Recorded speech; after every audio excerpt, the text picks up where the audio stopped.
হেই movie lovers, তো কেমন হবে যদি আমরা এমন এক জায়গায় পৌঁছে যাই যেখানে বাস করে আমাদের আঙুলের চেয়েও ছোট্ট ছোট্ট সব মানুষেরা।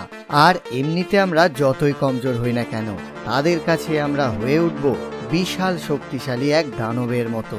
সেই রকমই একটা দুর্দান্ত মুভির কাহিনী এক্সপ্লেন ভিডিও নিয়ে আজকে আমি হাজির হয়েছি, যার নাম গ্যালিভার্স ট্রাভেলস, যেটা বিখ্যাত সাহিত্যিক জোনাথন সুইফটের উপন্যাস অবলম্বনে তৈরি।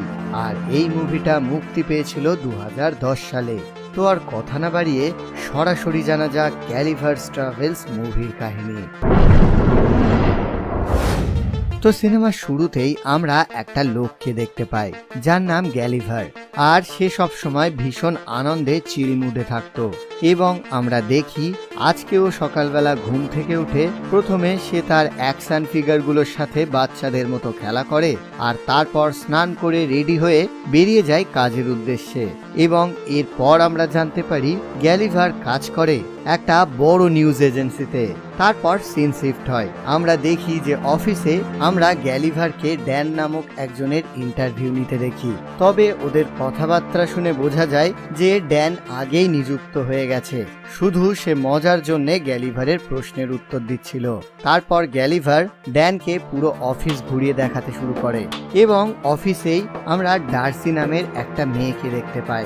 এবং আমরা জানতে পারি যে গ্যালিভার মনে মনে ডার্সিকে ভীষণ পছন্দ করে, কিন্তু কোনোদিনও সাহস করে তাকে একথা বলতে পারেনি, কারণ ডার্সি অফিসের উচ্চ পদের কর্মচারী, যেখানে গ্যালিভার নিম্ন পদের কর্মচারী। তবে ডার্সি গ্যালিভারকে বন্ধুর চোখে দেখে। গ্যালিভার ভীষণ অলস আর উদাসীন প্রকৃতির, যে কারণে সে নিজের কাজ ঠিকঠাক করে না, আর তাই এত বছর ধরে এই কোম্পানিতে কাজ করার পরেও তার প্রমোশন হয় না। সেজন্য ডার্সি গ্যালিভারকে ভালোভাবে কাজ করার অ্যাডভাইস দেয়। এর পরের সিনে গ্যালিভার অফিসে যখন নিজের রুমে ছিল, তখনই ওর কাছে আগে সেই ড্যান চলে আসে, এবং সে গ্যালিভারকে বলে যে তার প্রমোশন হয়ে গেছে, মানে এখন সে গ্যালিভারের সিনিয়র হয়ে গেছে। আর এটা শুনে গ্যালিভারের ভীষণ খারাপ লাগে, কারণ সে 10 বছর হলো এই কোম্পানিতে কাজ করছে, কিন্তু তার প্রমোশন হয়নি। অথচ দুদিন আসতে না আসতেই ড্যানের প্রমোশন হয়ে গেছে, এবং সে গ্যালিভারের সিনিয়র হয়ে গেছে।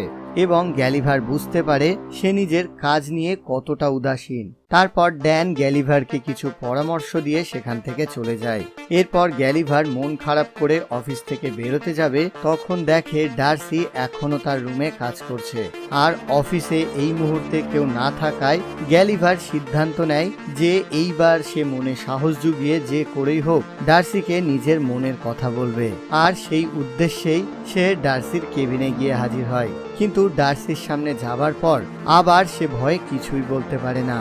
তখন সে এখানে আসার বাহানা খোঁজার জন্যে কাছেই রাখা কিছু কাগজ তুলে নেয়। তখন সেটা দেখে ডার্সি অবাক হয়ে গিয়ে বলে যে এই কাগজগুলো তাদের জন্যে যারা বিভিন্ন জায়গায় ট্রাভেল করেছে, এবং সেই ট্রাভেলের অভিজ্ঞতা দিয়ে ভ্লগ লেখার জন্যে। আর তাই সে গ্যালিভারকে জিজ্ঞাসা করে যে তুমি কি তাহলে ট্রাভেল ভ্লগ লিখছো? উত্তরে গ্যালিভার কোনো কিছু না ভেবেই বলে দেয় হ্যাঁ। আর তারপর সে কাগজ নিয়ে বেরিয়ে আসে।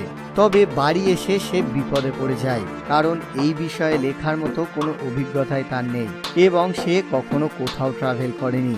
আর তারপর নানান কিছু ভাবতে ভাবতে সে ইন্টারনেট চালু করে, এবং সেখান থেকেই কিছু বিখ্যাত আর্টিকেল কপি করে তার কাগজে পেস্ট করে দেয়।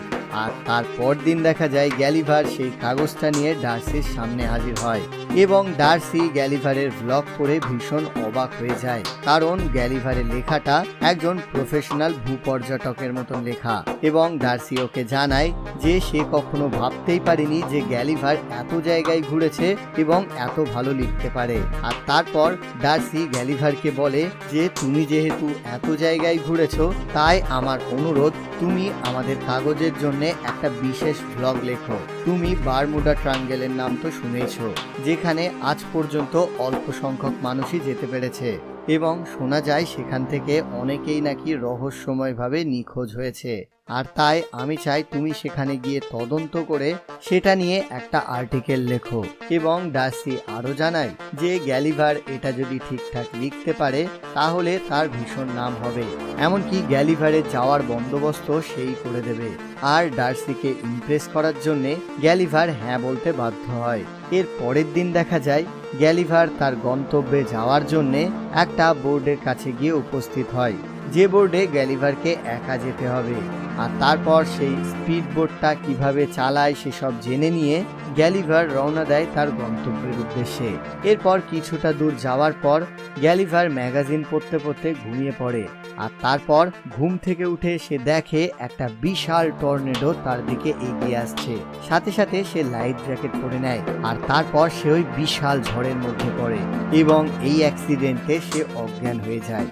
এর পরের সিনে দেখা যায় যখন গ্যালিভারের জ্ঞান ফিরে এসেছে তখন সে অনুভব করে যে তাকে যেন বেঁধে রাখা হয়েছে।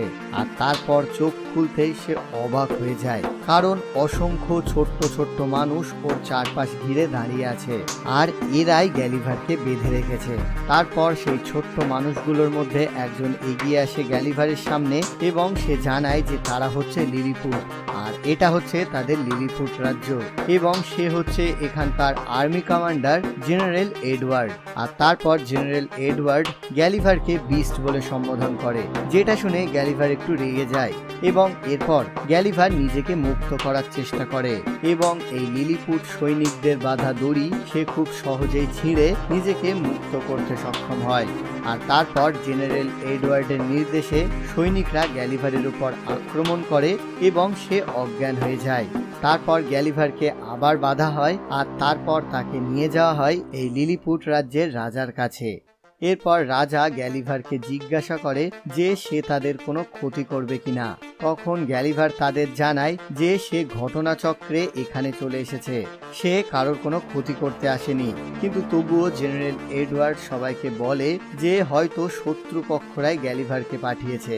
আর এসব শুনে রাজা অনেক ভয় পেয়ে যায় এবং তার ফলে রাজা গ্যালিভারকে জেলখানায় বন্দি করে রাখার নির্দেশ দেয় এবং সেখানে বসে থাকতে থাকতেই সে একজনের আওয়াজ শুনতে পায়।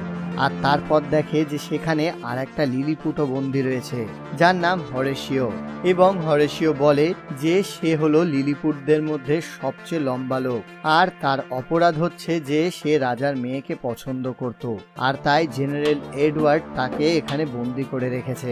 এরপর গ্যালিভার আর হরেশিওর কথার মাঝখানেই জেনারেল এডওয়ার্ড সেখানে চলে আসে আর দেখা যায় যে জেনারেল এডওয়ার্ড সত্যি হরেশিওকে একদম সহ্য করতে পারে না, এমনকি গ্যালিভারকেও সে শত্রু বলেই মনে করে। আর সেই জন্যেই এর পরের সিনগুলোতে আমরা দেখি যে এই লিলিপুটেরা গ্যালিভারকে দিয়ে নানান কাজ করিয়ে নিচ্ছে, যেমন তাকে দিয়ে জমি চষানোর জন্য হালের গরুর মতো বেঁধে কাজ করানো হয়। তো এর পরের সিনে আমরা দেখি এই লিলিপুটদের একটা শত্রু রাজ্য রয়েছে যারা আচমকা লিলিপুটদের উপর আক্রমণ করে দিয়েছে এবং ওদের রাজপ্রাসাদে আগুন ধরিয়ে দিয়েছে। পাশাপাশি তারা রাজকন্যাকে কিডন্যাপ করারও চেষ্টা করে, কিন্তু তখনই গ্যালিভার সেখানে চলে আসে এবং সে রাজকন্যাকে বাঁচায়। তবে দেখা যায় ইতিমধ্যে রাজপ্রাসাদে প্রচুর আগুন লেগে গেছে এবং কোনো রকম ভাবেই এই আগুন নেভানো যাচ্ছে না, সবকিছু পুড়ে ছারখার হয়ে যাচ্ছে, এমনকি রাজারও পুড়ে মরার মতো অবস্থা। আর তখনই গ্যালিভার সেখানে চলে যায়, কিন্তু আগুন নেভানোর জন্য কোনো জল না পেয়ে সে বাধ্য হয়েই টয়লেট করে দেয় আগুনের উপর, যে কারণে আগুন নিভে যায় এবং রাজা বেঁচে যায়। তবে গ্যালিভার রাজার উপরে টয়লেট করে দিলেও রাজা রাগে না, বরং খুশি হয়ে গ্যালিভারকে মুক্ত করে দেয়, কারণ সে তার প্রাণ বাঁচিয়েছে। এবং তারপর দেখা যায় সকলেই গ্যালিভারকে সম্মান করতে থাকে। তারপর রাতে রাজা গ্যালিভারের জন্য একটা পার্টির আয়োজন করে এবং সেখানেই রাজা গ্যালিভারকে জিজ্ঞাসা করে যে সে কোথা থেকে এসেছে। গ্যালিভার জানায় যে সে আমেরিকার ম্যানহাটন থেকে এসেছে, তবে এখানকার কেউ সেই জায়গার নামই শোনেনি। তখন গ্যালিভার বলে যে সেখানে এখানকার মতো রাজতন্ত্র নেই, সেখানে গণতন্ত্র রয়েছে, অর্থাৎ সেখানকার লোকেরা ভোটের মাধ্যমে নিজেদের শাসককে নির্বাচন করে। তো দেখা যায় রাজা গ্যালিভারের উপর ভীষণ খুশি আর তাই গ্যালিভারের থাকার জন্য সে গ্যালিভারের উপযুক্ত একটা বাড়ি বানিয়ে দেওয়া শুরু করে, পাশাপাশি তার যা যা জিনিস প্রয়োজন সেই সব কিছুর ব্যবস্থাও করে দিতে থাকে। এবং আমরা দেখি এই লিলিপুটরা কারিগরি ও বিজ্ঞানে ভীষণ দক্ষ, আর তাই তারা দ্রুতই গ্যালিভারের জন্য আরামদায়ক বাড়ি বানিয়ে দিতে এবং তার প্রয়োজনীয় জিনিসপত্র তৈরি করতে সক্ষম হয়ে যায়। এর পরের সিনে আমরা হরেসিওকে দেখতে পাই। সে ভীষণ দুঃখী ছিল, আর যেহেতু গ্যালিভারের সাথে তার এখন বন্ধুত্ব হয়ে গেছে, তাই গ্যালিভার ওকে মন খারাপের কারণ জিজ্ঞাসা করে। তখন হরেসিও বলে যে সে রাজকন্যাকে পছন্দ করে, কিন্তু কিছুতেই সে তাকে বলতে পারছে না। তখন গ্যালিভার তাকে অ্যাডভাইস দেয় যে তুমি কোনো রকম ভাবে রাজকন্যার সামনে গিয়ে ভয় পেও না, তোমার যেটা বক্তব্য সেটা সাহস করে তার সামনে বলো। আর তারপর গ্যালিভারের পরামর্শ মতো এবং ওর হেল্প নিয়ে হরেসিও রাজকন্যার সামনে যায় এবং তাকে নিজের মনের কথা বলে।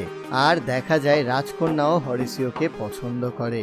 অপরদিকে দেখা যায় জেনারেল এডওয়ার্ড গ্যালিভারের কাছে এসে জানায় যে তারা গ্যালিভারের সেই বোট খুঁজে পেয়েছে এবং তারা দ্রুতই সেটাকে সারিয়ে ফেলতে সক্ষম হবে। আর জেনারেল এডওয়ার্ড এই কাজটা দ্রুত এই কারণেই করতে চায় কারণ সে গ্যালিভারকে পছন্দ করে না, আর তাই সে চায় গ্যালিভার যত তাড়াতাড়ি হোক এখান থেকে চলে যাক। এরপর গ্যালিভার ওর বোটের কাছে গিয়ে সেখানে ওর সেলফোনটি পায়, যেটা এখনো সচল রয়েছে। আর তারপর সেটা চেক করে সে দেখে যে ডার্সি তাকে দুটি মেসেজ পাঠিয়েছে, যার প্রথমটিতে ডার্সি তাকে নানানভাবে কথা শোনায়। তার কারণ সে জানতে পেরে গিয়েছে যে গ্যালিভার ইন্টারনেট থেকে কপি করে সেই আর্টিকেলগুলো লিখেছিল, তাই সে রেগে আছে গ্যালিভারের উপর। এরপর দ্বিতীয় মেসেজে সে গ্যালিভারকে সেই রাগের আগেই জানায় যে তুমি যেখানেই আছো সেখানেই থাকো, ফিরে আসার দরকার নেই। এর পরের সিনে আমরা দেখি যে লিলিপুট রাজ্যের শত্রু রাজ্য আবার লিলিপুটে আক্রমণ করার চেষ্টা করছে, আর রাজা তাদেরকে আটকানোর জন্য গ্যালিভারকেই দায়িত্ব দেয়। তবে জেনারেল এডওয়ার্ড এই সুযোগে ডিফেন্স সিস্টেম বন্ধ করে দেয়, কারণ সে চাইছিল যে গ্যালিভার কোনো রকম ভাবে মারা যাক। এরপর যখন সেই লিলিপুটের শত্রু রাজ্যের সৈন্যরা সেখানে সমুদ্র পথে আক্রমণ করতে আসছিল, তখন গ্যালিভার তাদের আটকানোর জন্য ওদের সামনে যায় এবং ওদের বোঝানোর চেষ্টা করে এই হামলা না করার জন্য। কিন্তু বিপক্ষ দল গ্যালিভারের কোনো কথাই শোনে না এবং ওকে মারার জন্য ওর উপর কামানের গোলা নিক্ষেপ করে। তবে দেখা যায় ওদের ওই ক্ষুদ্র ক্ষুদ্র গোলা গ্যালিভারের শরীরে লেগে বাউন্স হয়ে উল্টে শত্রুপক্ষে জাহাজে ধাক্কা মারে, যে কারণে একে একে ওদের জাহাজগুলো ভেঙে যেতে থাকে। আর তারপর গ্যালিভার তাদের সবকটা জাহাজগুলিকে একসাথে ধরে নেয়, ঠিক যেন সে খেলনার নৌকাগুলোকে ধরছে, এবং এভাবেই সে শত্রু রাজ্যের সেনাদের পরাস্ত করতে সক্ষম হয়। যেটা দেখে লিলিপুটের সাধারণ মানুষ সহ রাজা সকলেই গ্যালিভারের উপর মুগ্ধ হয় এবং রাজা জেনারেল এডওয়ার্ডের বদলে গ্যালিভারকেই চিফ কমান্ডার বানিয়ে দেয়। এর পরের সিনে আমরা জেনারেল এডওয়ার্ড আর রাজকন্যাকে দেখতে পাই। এদের দুজনের বিয়ে ঠিক হয়েছিল, কিন্তু রাজকন্যা জেনারেল এডওয়ার্ডকে একদমই পছন্দ করে না, আর তাই এবার সে মুখের উপরেই ওকে রিজেক্ট করে দেয়। এবং এত এত অপমানের ফলে জেনারেল এডওয়ার্ড ও লিলিপুট রাজ্য ছেড়ে ওদের সেই শত্রু রাজ্যে উপস্থিত হয় এবং তারপর সেখানকার রাজার সাথে সে হাত মেলায়। পাশাপাশি এটাও দেখা যায় যে গ্যালিভারের জিনিসপত্রের মধ্যে একটা রোবটের ডিজাইনও ছিল, যেটা এডওয়ার্ড জেনারেল নিয়ে নিয়েছিল, আর সেটাই সে ওই শত্রু রাজাকে দেয় যাতে তারা এই রোবটটা বানাতে পারে। এর পরের সিনে আমরা দেখি কিছুদিন কেটে গেছে, গ্যালিভার চিফ কমান্ডার হিসাবে বেশ ভালোই আছে, কিন্তু তখনই আচমকা জানা যায় যে আবার সেই শত্রু রাজ্য আক্রমণ করতে আসছে। তবে এবার সেই শত্রু রাজ্যের হয়ে লড়তে আসছে জেনারেল এডওয়ার্ড, এবং দেখা যায় যে সেই রোবটটা সম্পূর্ণ বানানো হয়ে গেছে আর সেটা এখন নিয়ন্ত্রণ করছে জেনারেল এডওয়ার্ড। আর তারপর সে গ্যালিভারকে চ্যালেঞ্জ করে ওর সাথে লড়তে বলে এবং গ্যালিভারের হাসিই পায়, তার কারণ এরকম তুচ্ছ মানুষ একটা রোবটের সাহায্যে তাকে লড়াইয়ে চ্যালেঞ্জ করছে। কিন্তু তবুও লিলিপুট রাজ্যকে বাঁচানোর খাতিরে গ্যালিভারকে লড়াইয়ে নামতে হয়। তবে দেখা যায় যে রোবটটা ভীষণ শক্তিশালী এবং গ্যালিভার কোনো রকম ভাবে রোবটটার কাছে পেরে ওঠে না, আর অবশেষে রোবটটার কাছে সে হেরে যায়। তারপর শাস্তি হিসাবে গ্যালিভারকে বেঁধে আবার একটা অন্য দ্বীপে পাঠিয়ে দেওয়া হয় এবং সেখানে পৌঁছানোর পর গ্যালিভার ভীষণ অবাক হয়ে যায়, কারণ এই দ্বীপে গ্যালিভারের চেয়ে বিশাল বড় বড় মানুষ বসবাস করে, যাদের সামনে গ্যালিভার লিলিপুট মনে হচ্ছিল, যে কারণে একটা বাচ্চা মেয়ে তাকে পুতুল হিসাবে বাড়ি নিয়ে যায় এবং তারপর তাকে পুতুলের মতনই ড্রেস পরিয়ে তাকে নিয়ে খেলতে থাকে এবং গ্যালিভার এর মাধ্যমে টর্চার হতে থাকে। অন্যদিকে দেখা যায় জেনারেল এডওয়ার্ড জিতে যাবার ফলে লিলিপুট রাজ্যের বর্তমান অবস্থা খুবই খারাপ। আর সেই সময় দেখা যায় ডার্সি গ্যালিভারের সন্ধান করতে করতে সেই লিলিপুটের দ্বীপে এসে পৌঁছেছে এবং জেনারেল এডওয়ার্ড ডার্সিকেও জেলে বন্দি করে রেখে দেয়। এরপর অন্যদিকে যখন গ্যালিভার সেই বড় মেয়েটির দ্বারা টর্চার হচ্ছিল, তখনই আচমকা সেখানে হরেসিও চলে আসে এবং সে গ্যালিভারকে জানায় যে জেনারেল এডওয়ার্ডের কারণে বর্তমানে তাদের লিলিপুট রাজ্যের অবস্থা খুবই খারাপ। এমনকি সে গ্যালিভারকে এও জানায় যে তার সেই গার্লফ্রেন্ড ডার্সি এখানে এসে উপস্থিত হয়েছে, যাকে জেনারেল এডওয়ার্ড বন্দি করে রেখেছে। আর এসব শুনে গ্যালিভার ভীষণ রেগে যায় এবং সে সিদ্ধান্ত নেয় যে এবার আর সে ভয় পাবে না, সে নিজেকে মুক্ত করবে এবং লিলিপুট রাজ্য আর ডার্সিকে বাঁচাবে। আর তারপর আমরা দেখি গ্যালিভার নানান কৌশলে সেখান থেকে বেরোতে সক্ষম হয় এবং অবশেষে সে আবার সেই লিলিপুট দ্বীপে এসে পৌঁছায়। তারপর ওর সাথে ডার্সির দেখা হয় এবং নিজেদের মধ্যে সকল ভুল বোঝাবুঝি ও রাগারাগি ওরা মিটিয়ে নেয়। তো এর পরের দিন গ্যালিভার আবার জেনারেল এডওয়ার্ডকে লড়াইয়ে চ্যালেঞ্জ জানায়, তবে আগের বারের মতো আবারও গ্যালিভার জেনারেল এডওয়ার্ডের কাছে মার খাচ্ছিল। আর তারপরই গ্যালিভারকে হেল্প করার জন্য হরেসিও বুদ্ধি করে ওর ঘোড়াটা নিয়ে অনেক চেষ্টার পর অবশেষে সেই রোবটের ভেতরে প্রবেশ করে এবং তারপর সেই রোবটের কিছু তার কেটে দেয়, যে কারণে রোবটটা প্রায় শর্ট সার্কিট হয়ে পড়ে আর বাইরে গ্যালিভার সহজেই সেই রোবটটাকে হারাতে সক্ষম হয়, যে কারণে জেনারেল এডওয়ার্ডও পরাস্ত হয়। কিন্তু এই মুহূর্তে সে নিজেকে বাঁচানোর জন্য রাজকন্যার গলায় ছুরি ধরে, তবে দেখা যায় রাজকন্যা নিজেই ঘুষি দিয়ে জেনারেল এডওয়ার্ডকে ফেলে দেয় আর তারপর তাকে ধরে ফেলা হয়, মানে সব সমস্যার সমাধান হয়ে গেছে। এরপর এই লিলিপুট রাজ্যেই গ্যালিভার ডার্সিকে প্রপোজ করে দেয় এবং ডার্সিও হ্যাঁ বলে। অপরদিকে রাজা হরেসিও আর রাজকন্যার সম্পর্কটাও মেনে নেয় আর সবকিছু ঠিকঠাক হয়ে যায় এবং এখানেই হয় এই মুভির হ্যাপি এন্ডিং। তো এই ছিল এই মুভির কাহিনী এবং আপাতত এই ভিডিওটা এই পর্যন্তই। ভিডিওটা কেমন লাগলো কমেন্টে জানাও, যদি ভালো লাগে লাইক করো, বন্ধুদের সাথে শেয়ার করে দাও আর এরকম নতুন নতুন মুভি এক্সপ্লেনের জন্য চ্যানেলটাকে সাবস্ক্রাইব করে দাও। টাটা।